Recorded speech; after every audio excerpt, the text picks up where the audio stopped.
दोस्तों, स्वागत है हमारे YouTube चैनल में। जीवन में हर व्यक्ति जब भी कोई काम करता है या करना चाहता है तो उसके काम के पीछे उस व्यक्ति का उद्देश्य सुख पाना ही होता है। चाहे काम किसी भी प्रकार का हो, पर अगर आप गौर से देखेंगे तो हर काम के पीछे उस व्यक्ति का उद्देश्य सुखी होना ही होता है। इसका मतलब कि व्यक्ति का उद्देश्य तो स्पष्ट है, बस सही रास्ते की जरूरत है। अगर हर व्यक्ति का उद्देश्य क्लियर है, सुखी होना, सुख पाना, तो फिर आज के समय में ज्यादातर लोग दुखी क्यों हैं? हर व्यक्ति वह कार्य कर रहा है जिसमें उसे सुख मिलता है या सुख मिलेगा, फिर ऐसी क्या वजह है कि चारों तरफ दुनिया में दुखी ही दुख है? हो सकता है सुख पाने के अपने उद्देश्य को पूरा करने के लिए हम जिस माध्यम का इस्तेमाल कर रहे हैं वही गलत हो, जिसके कारण हम अपने उद्देश्य तक ना पहुंचकर रास्ते में ही कहीं भटक जा रहे हैं। आइए इस बात को एक उदाहरण से समझते हैं। आइए जानते हैं सुखी जीवन जीने का सबसे अच्छा तरीका। राहुल नाम एक लड़का जिसकी उम्र लगभग 23 वर्ष है, उसके जीवन का उद्देश्य एक सरकारी नौकरी पाना है, क्योंकि उसे लगता है या उसे ऐसा विश्वास है कि अगर वह सरकारी नौकरी उसे मिल जाती है तो उसके जीवन से सभी दुख हमेशा के लिए समाप्त हो जाएंगे और उसका जीवन खुशियों से भर जाएगा। अपने इस लक्ष्य को अपने जीवन का अंतिम लक्ष्य बनाकर राहुल कड़ी मेहनत करता है और अपने जीवन के करीब 5 वर्ष इस लक्ष्य की प्राप्ति के लिए समर्पित कर देता है। इन 5 वर्षों में राहुल ने अपने उस नौकरी के बारे में बहुत सारे सपने भी सजा लिए थे। वह सोचता था कि नौकरी मिल जाएगी तो हमारी गरीबी मिट जाएगी, हमारे पास घर हो जाएगा, गाड़ी हो जाएगी, समाज में स्टेटस हो जाएगा और सबसे मुख्य बात कि मैं सदा खुश रहूंगा।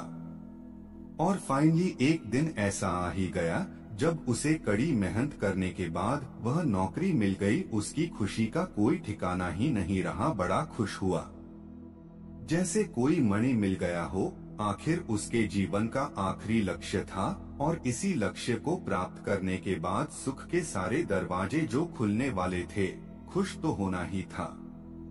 उसने अपनी नौकरी ज्वाइन की और कुछ साल तक बड़े मन लगाकर काम भी किया। इस दौरान उसने अपने कई छोटे बड़े सपने को भी पूरा किया, पर जिस लक्ष्य को पाने के लिए उसने 5 वर्ष कड़ी मेहनत की, बहुत सारे सपने सजाए, अपने जीवन का अंतिम लक्ष्य तक बना लिया। कुछ वर्ष के बाद वह अब अपनी नौकरी से खुश नहीं था।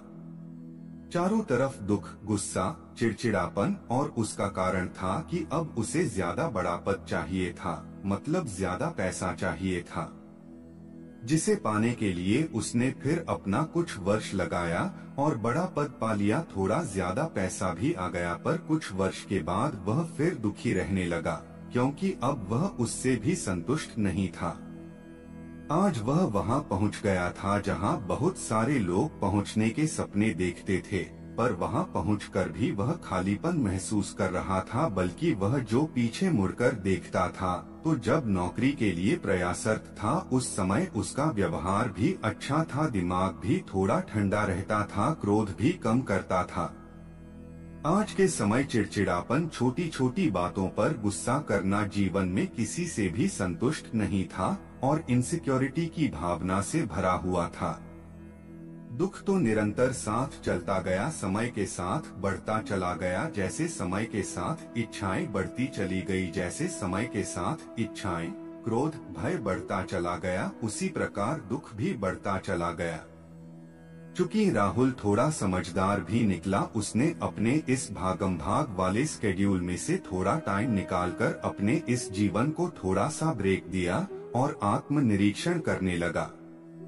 सोचने लगा कि गलती कहाँ पर हो रही है। मैंने अपने जीवन में जो जो लक्ष्य बनाए सब प्राप्त कर लिए, फिर भी मैं खुश नहीं हूँ। इसका मतलब जरूर इस लक्ष्य प्राप्ति के लिए मैंने जिन माध्यमों का इस्तेमाल किया, जैसे नाम, पैसा, पद इत्यादि कहीं ना कहीं यह वह माध्यम नहीं है जो मुझे परमानेंटली मानसिक शांति और सुख प्रदान कर सके। क्षणिक सुख जरूर उनसे मिल सकता है।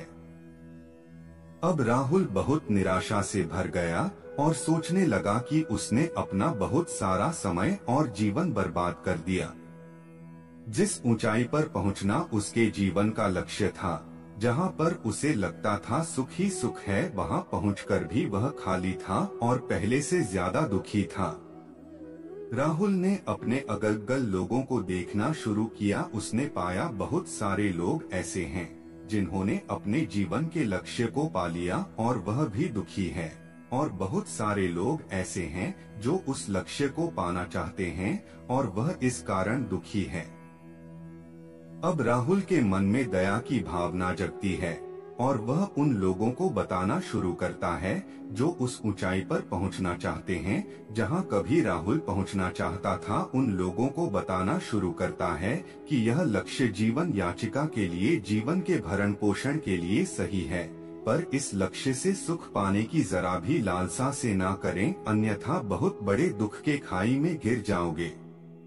पर उसकी यह बात जीवन की अंधी और भटकी हुई रेस में भागने वाले नौजवान युवक कहाँ समझने वाले थे। किसी ने उसकी वह बात नहीं मानी। सबको उस ऊंचाई पर पहुंचना था जहां पर वास्तविकता में कुछ था ही नहीं।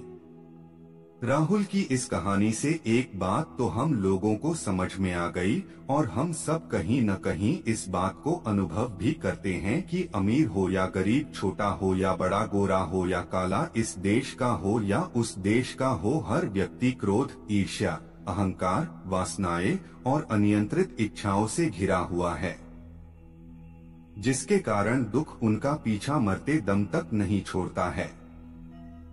और उससे भी बड़ा दुख की बात यह है कि हम में से ज्यादातर मनुष्य को समय रहते इन बातों का ज्ञान नहीं हो पाता।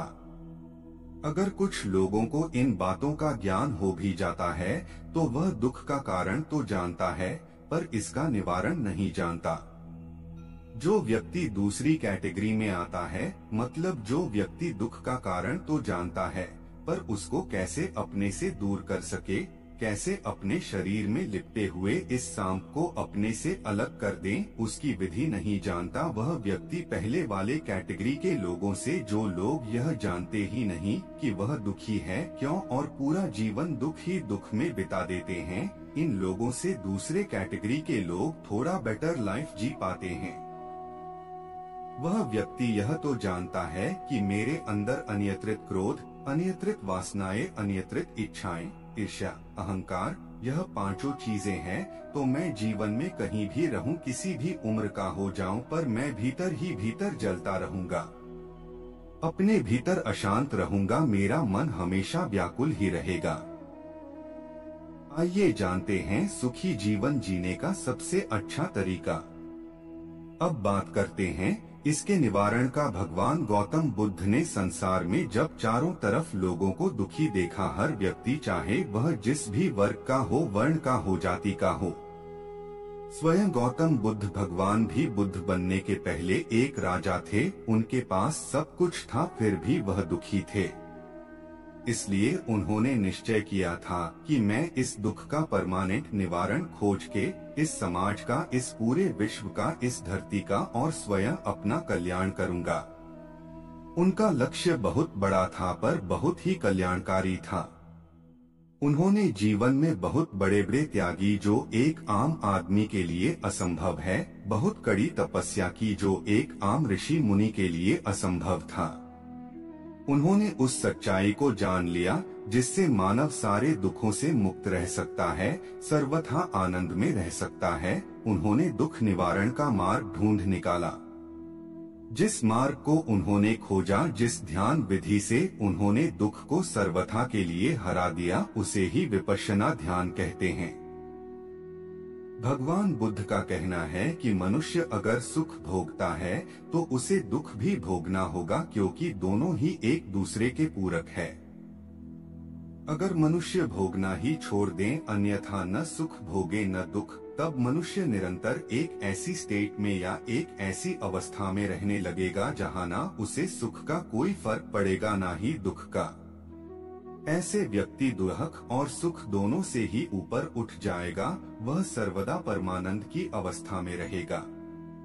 उन्होंने यह भी बताया कि इस धरती पर इस जीवन में कुछ भी नित्य नहीं है, मतलब कोई भी चीज परमानेंट नहीं है, हर चीज अनित्य है, हर चीज परिवर्तनशील है। इस बात को हम ऐसे समझ सकते हैं जैसे मनुष्य का शरीर बचपन में छोटा रहता है, जब जवान होता है तो शरीर भी बड़ा हो जाता है अर्थात बदल जाता है, फिर प्रौढ़ावस्था में परिवर्तित होता है और फिर जरा अवस्था में आता है और फिर मृत्यु को प्राप्त हो जाता है। यानी वह परमानेंट नहीं था, निरंतर बदलता रहा है। इसी प्रकार से इस पूरे सृष्टि में चाहे बाहर हो या हमारे भीतर, सब पे एक ही नियम चलता है, सब अनित्य है, कुछ भी परमानेंट नहीं होता, वह बदल जाता है। दुख और सुख भी है, परमानेंट नहीं रहता, वह बदल जाता है। पर अगर हम एक ऐसी अवस्था को प्राप्त कर ले जिससे हम अनित्य के चक्रव्यूह से ही बाहर आ जाएं, मतलब जीवन में कुछ भी बदले और हमें उसका कोई फर्क नहीं पड़े, हम ऐसी स्टेट में रहें जहां सुख और दुख दोनों का हमारे मन पर कोई भी प्रभाव ना पड़े, तब हम परम आनंद के साथ जीवन जिएंगे। यही वह स्टेट है जिससे मनुष्य आत्मज्ञान प्राप्त करता है। ज्ञान उत्पन्न होते ही अंधकार रूपी दुख समाप्त हो जाता है और मनुष्य अपनी जड़ प्रकृति यानी परमानंद की अनुभूति करता रहता है। भगवान श्री कृष्ण ने भी गीता में ऐसी बात को समझाया है कि मनुष्य को हमेशा स्थितप्रज्ञ रहना चाहिए, मतलब मनुष्य को हमेशा उस अवस्था में रहना चाहिए जहां वह कुछ भी ना भोग रहा हो, तभी उसे ज्ञान की प्राप्ति होती है और दुख समाप्त हो जाता है। इसी अवस्था को पाने के लिए भगवान गौतम बुद्ध ने कड़ी तपस्या कर विपश्यना ध्यान विधि को खोज निकाला था। विपस्सना ध्यान आज भी बहुत सारे शहरों में और देशों में अपने मूल रूप में अर्थात जैसा भगवान गौतम बुद्ध के समय में था उसी रूप में विपस्सना ध्यान सिखाया जाता है।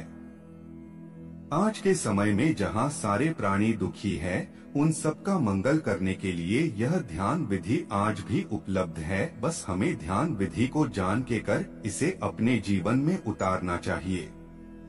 जैसे जैसे यह ध्यान प्रणाली हम सीखते जाते हैं, हमारे जीवन में, हमारे व्यवहार में, हमारे दृष्टिकोण में, हमारी समझ में एक सकारात्मक बदलाव देखने को मिलता है।